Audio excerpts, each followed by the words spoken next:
Gde ste ljudi, dobrodošli u novi gameplay, to jest testiranje, da vidimo kako će da snima zvuk iz igrice i zvuk mikrofona. Jeste, idemo da vidimo šta će da se dešava. I ovo je zadnji put snimanje za danas. Ako sad ne bude radilo kako treba, više nema za danas snimanje, da tako danas neće biti klipa. I ovo meni dobro ide, pištoljem jebote.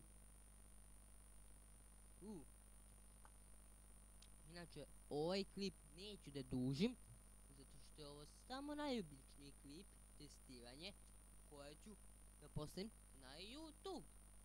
I nadam se da bi sve trebalo da radi kako bi trebalo. Jer ako bude radilo kako treba, sutra snimam novi klip i to bi bilo to. Za ovu epizodu imamo se u sljedećoj epizodi. Zajebavam se.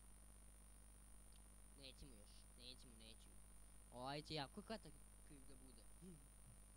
A još malo, da ne bude 30 sekundi klip. Da mi ne kažu snimaj duži klip, brate. Na 5 sekundi.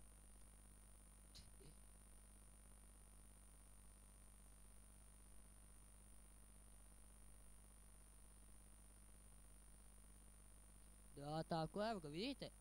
Ovako, malo produžavamo vreme snimka. Sa štekanjem.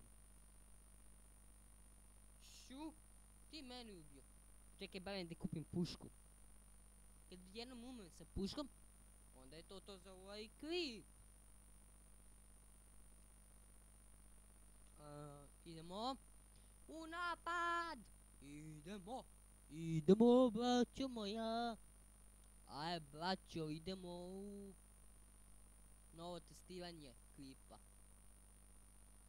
Novo testiranje klipa. Ti mene mislili ubit, a? Pa, loše ste pomislili.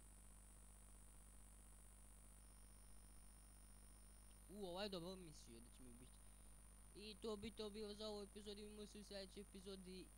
Lajkujte ovaj video, šerujte i subscribeujte se na moj kanal i vidimo se u sljedećem klipu.